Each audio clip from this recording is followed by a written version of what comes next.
Some say Chinese is one of the most difficult languages in the world, and learning it is almost impossible. So learning Chinese, the most difficult thing. 非常非常非常非常非常难. So I'm sort of tone deaf.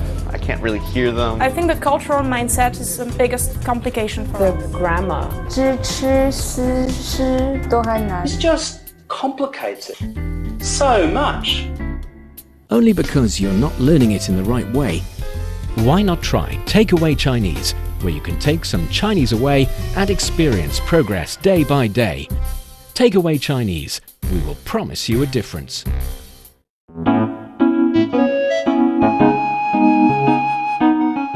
你好，欢迎收听随行汉语 Welcome to Takeaway Chinese. I'm Niu Honglin. Joining me today, the artsy and athletic Tony Reid. Hi, Tony. Hey, Niuniu. What is your significant other like? My significant other, she's very playful and She often asks you the question, do you love me? Do you really love me? no, Does she do that? She never asks that question. Oh, really? No. Well, that's good. I like that. I like that. Yeah, I don't have to from worry a about woman. that. Just Because, very, you know, people have different personalities. Yeah. They have different levels of security. That is a good one. So for those who are a little bit insecure and want you to constantly reassure That's that right. you love them, then this 你爱我吗? Do you love me? 你爱我哪儿? Where? What are some things you love about? 你会一直爱我吗? Would you continue to love me forever to the end of the world? Whatever. Oh my goodness, these are such like suffocating questions. Yes, these are not really good questions to start with, but you would be surprised to see how a simple yes, I love you so much, 我很爱你, I really love you, and also a simple, sometimes in a lovers bet, a simple I'm sorry, I wouldn't do it again, I really do love you, actually takes you a long way. For some people. Well, that is in the, love story, but actually in real life, apologizing is a powerful tool. Yeah, it doesn't mean they're going to feel better right away, but it does help. Yes, so we are talking about that in today's Takeaway Chinese, and we're going to discuss what is a perfect way to apologize as well. Perfect way to apologize. Perfect way I don't to know. apologize. I might have to refute that. Let's see if you guys agree with me. So for our dear listeners, if you're interested in Chinese culture and you want to get to grips with the Chinese language, then this is the show for you. Stick with us for 30 minutes and you soon see the rewards. And for more fun Chinese learning, follow our Facebook page, CRI Learn Chinese, to watch many fun videos and live streams. But now, let's provide you with some free Chinese for takeaway. 昨天我没吃早饭就出门，遇到了一个奇怪的人。什么奇怪的人？你是不是不爱我了？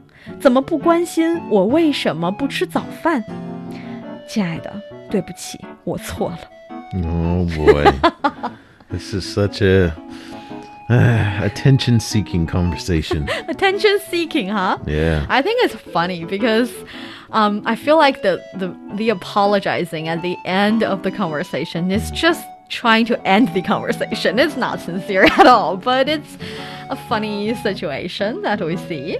Hopefully not in our daily lives, but it definitely contains a lot of important and useful Chinese expressions. Sure. So for the first sentence, 昨天我没吃早饭就出门，遇到了一个奇怪的人。 Okay, so I went out without breakfast yesterday and I met a strange person.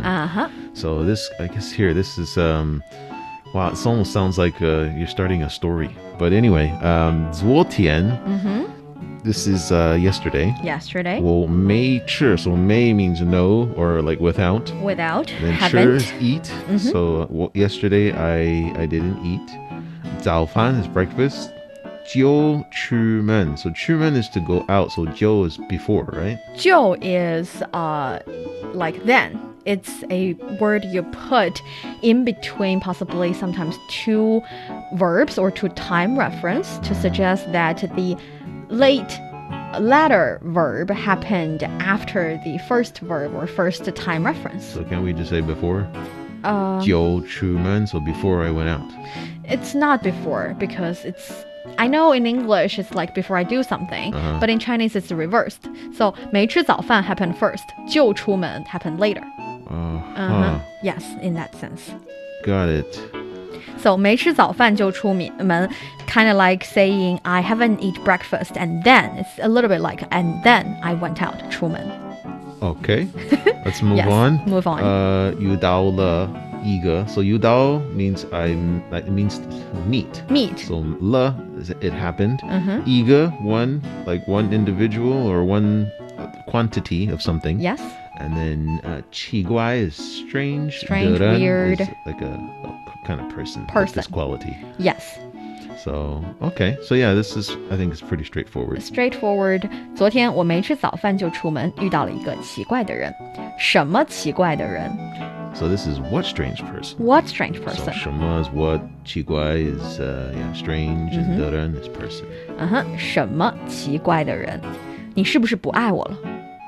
So 你是不是? So this is, do you love me anymore? So to me, this is like such a weird question to follow up, after someone Talk about tells strange you that they person. met someone strange in the street, and then it's like, do you love me anymore? And it's like, whoa, where did that come from? Where did that come from? So yeah, 你 you 是不是? So this is or is not, right? And Whether then or not. whether or not 不爱我了.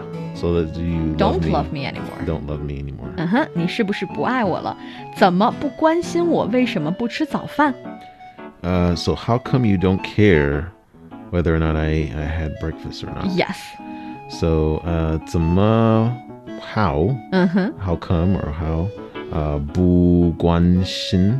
So this is like 关心is like Concern care. about, care, yes. And 不 is like not care. And then 我为什么, so I. And then why 为什么不吃, so not eat 早饭 breakfast. So why didn't you care whether or not I had breakfast? Yes. So here we have 3 questions listed in the conversation. First one being 什么奇怪的人? What strange person? Second one, 你是不是不爱我了? Whether or not you still love me? Why don't you love me anymore? 怎么不关心我为什么不吃早饭? How come you don't care that I haven't had my breakfast? So I think it is a perfect chance to talk a little bit about Chinese questions. So the question kind of sentence in the Chinese language. There are different ways to form a question. The easiest one would be add a ma at the end of a sentence. So that would suggest it is a yes or no question. So 你是 Tony 吗? Are you Tony? 对。对哈，你是 Tony. So it's the easy one. You have a narrative sentence, a confirmed sentence, and you add ma at the end of it to make it a yes or no question.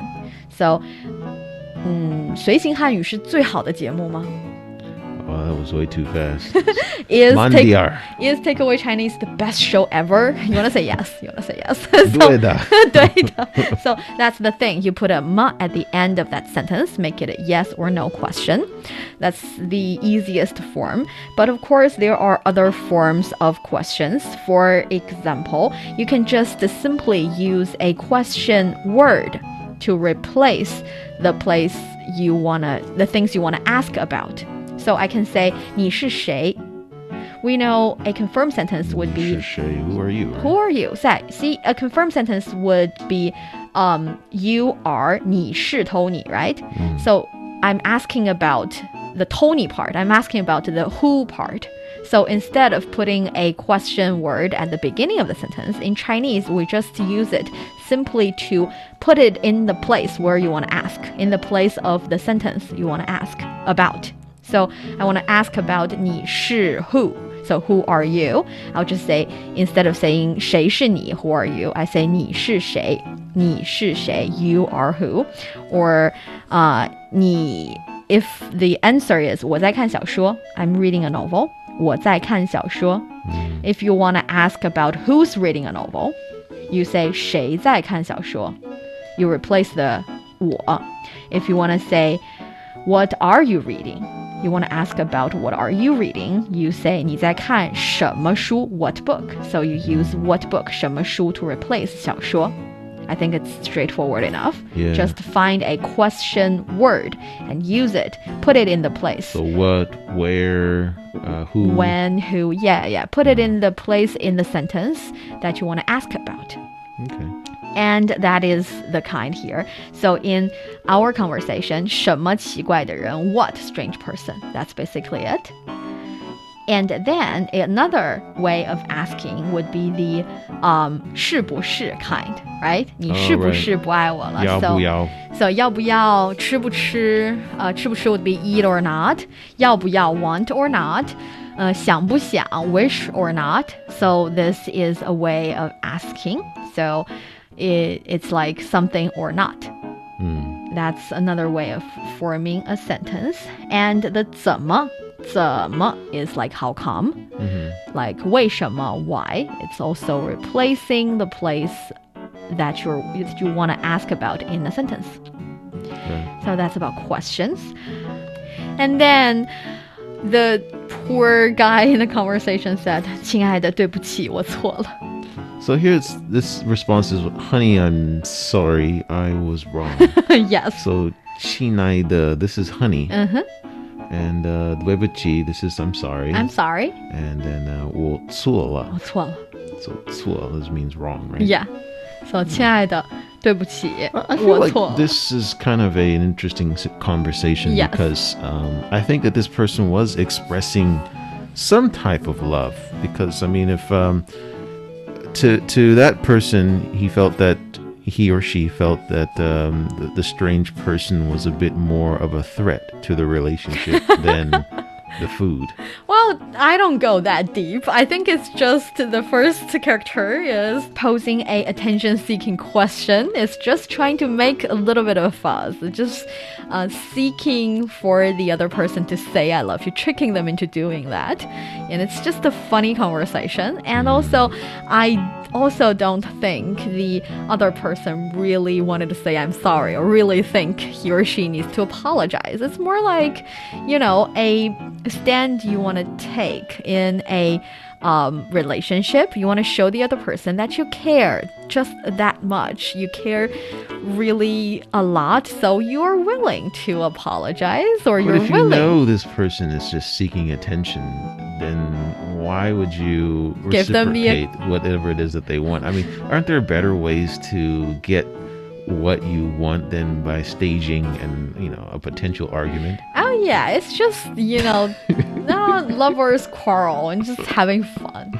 I see. Okay, so yes, how about we practice the conversation now? Okay, let's give it a shot. 昨天我没吃早饭就出门，遇到了一个奇怪的人。什么奇怪的人？你是不是不爱我了？怎么不关心我为什么不吃早饭？亲爱的，对不起，我错了。And that is the conversation of today's Takeaway Chinese. You're listening to the show with myself, Niuniu and Tony. We would love to hear from you. Send us your thoughts by email to learnchinese@cri.com.cn. Coming up next, let's talk about the importance and the power of apologizing. Don't go away, so you will take some Chinese away. Welcome back to Takeaway Chinese. I'm Niuniu, joined by Tony in the studio. Tony, do you know that there is a famous story in the Chinese culture about apologizing? Famous apologizing story? Nope. A famous apologizing story. Never heard of it. Even though the conversation in our episode is more like a joke we make, and hopefully it can put a smile on our dear listeners' face. But actually, I think in daily life, in real life, apologizing is a powerful tool. If you can admit something you did wrong, or even just acknowledge that in a unfortunate result, both parties might have done something wrong, but if you are willing to acknowledge your fault in it, it takes us a long way. It would certainly be the lubricant of your relationship with others. Right?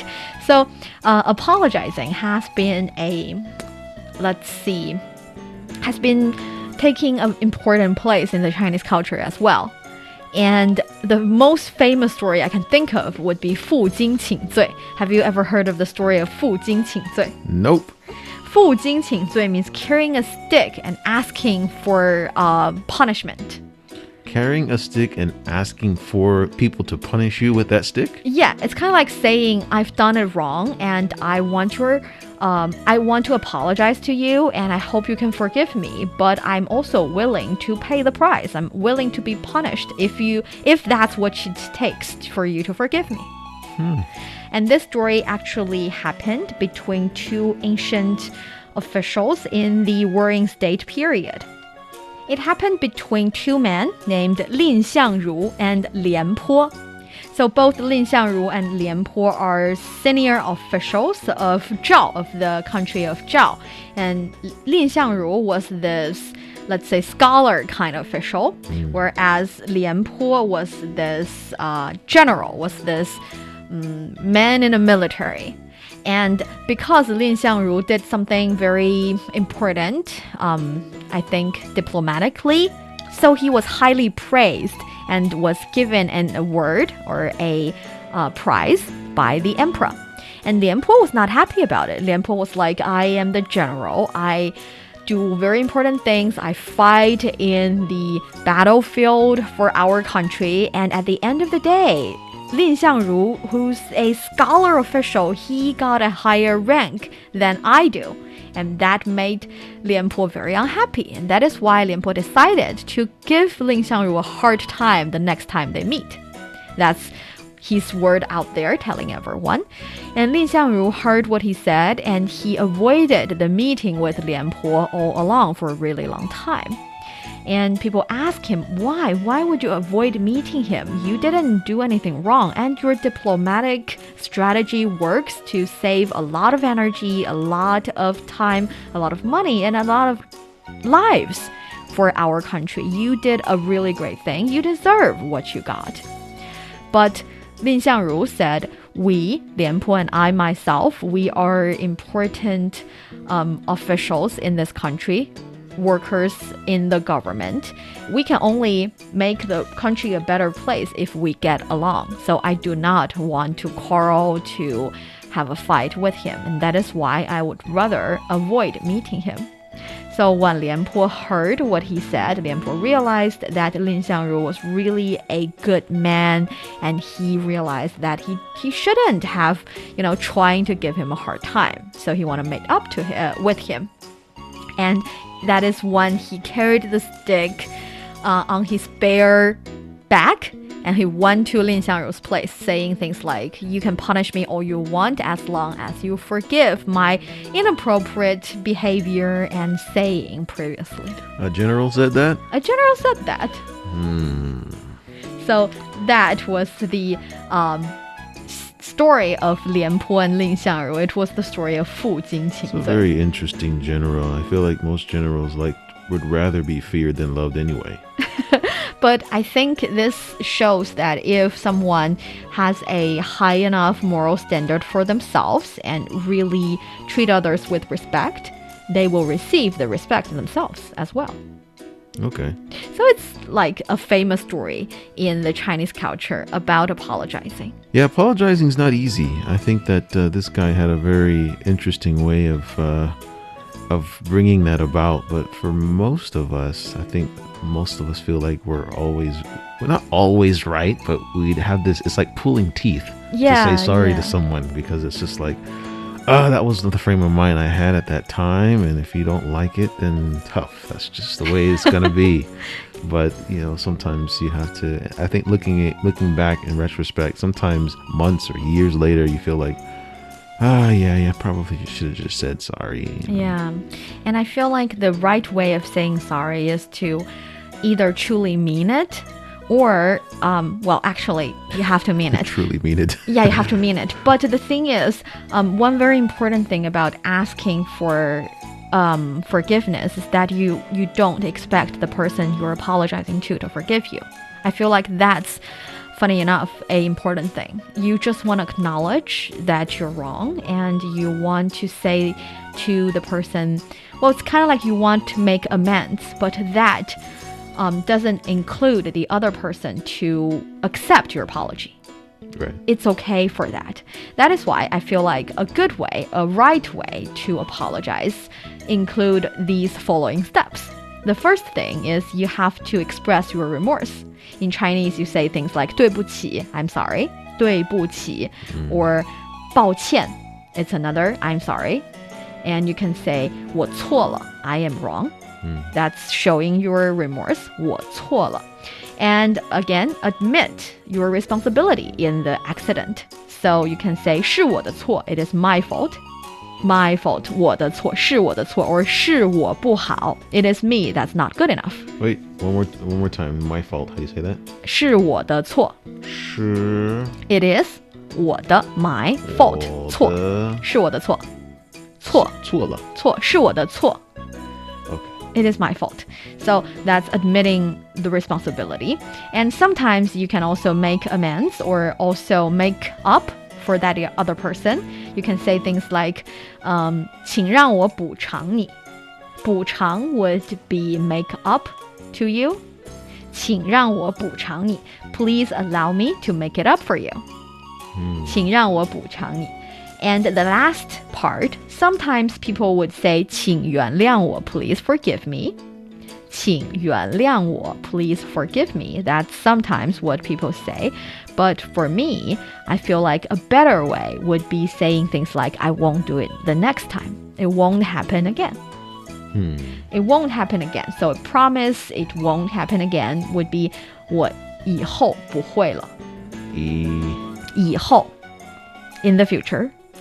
以后 or after this 不会了. 不会了. Won't do it. Won't happen again. Okay. So 对不起 I'm sorry 是我的错 It is my fault. 请让我补偿你 Please allow me to make it up for you. 下次不会了 Next time I won't do it again. That is what I call a perfect apology. Perfect apology. Yes. So I think in the modern society, we decided to save face for both parties in a relationship. The very sincere apology doesn't really happen a lot in especially public places. And it's like we want things to run its own course, to disappear on itself. But still, I feel like being able to apologize, being able to admit that you're wrong in certain things is courageous. It's something we should learn to do. Yeah, of course. If you're wrong, you should be able to say it and apologize. And I think that it's weight off of your shoulders if you take that step. That's why I call it being the better person. The bigger person. The bigger person or the better person to step forward and say sorry. And then it's I think it's the weight is not on you anymore. It's on that person. If they wanna keep that and bottle it up and still be angry, or if they want to accept the apology, it's totally up to them. But it's not your fault anymore. But I'm curious, what is the attitude, the common attitude in your society towards people who are apologizing? Are you like expected to forgive the other person as long as they apologize? I think that it's not expected. I mean, it's really the ball's in their court. But I think more of the emphasis in my culture is just being able to take that first step. If you were in fact wrong, being able to acknowledge it and to let people know that I apologize for that. And so it's up to you where we move from here. If we want to repair this relationship and continue to move forward, or if you want to keep this friction between us where it's uncomfortable and we can't move on from here. Yeah. So I think it really depends. Obviously, if you're too apologetic, always apologizing, then it's kind of a weakness. It's not seen as a positive thing. Yeah. But for relationship, repair, you got to do that.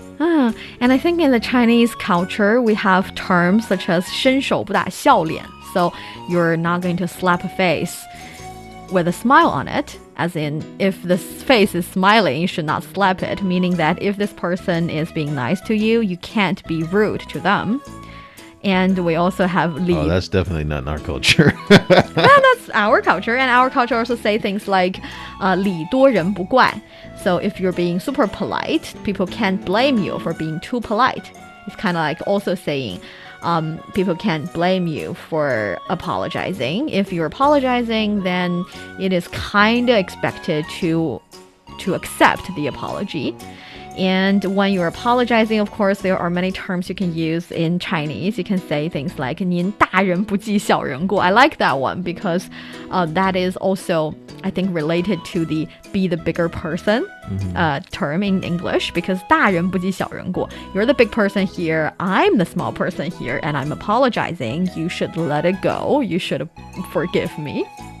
But that sentence is used more in a, I think, ancient or previous kind of comic, let's say, TV series kind of way. Picture you see perfect it. Situation. Yeah. You don't really use it in everyday life.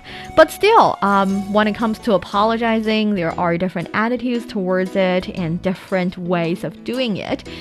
Better to have all the ways in your pocket, know how to say you're sorry in Chinese. I'm not encouraging anyone to always apologize. I'm just saying it's better to learn how to say the polite words in the Chinese language.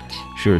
And it's, I hate to say it, but it's difficult to have a perfect apology. It's difficult, It depends on the person. Sometimes if you make that perfect apology, they'll still see it. Why are you apologizing? Are you apologizing because of this or because of that? So it's still kind of hard to, there's no guarantee that the apology will be 100% accepted each time. That's true. And how do you say perfect apology in Chinese? 完美的道歉。完美 perfect 的道歉。道歉。歉 Yes, 完美的道歉. And I think a perfect apology can only happen from the apologizer's hand instead of the apologizee's point of view. Hopefully, with the knowledge of how to say I'm sorry in your pocket, you don't have to say it very often. It's always better to not make a mistake.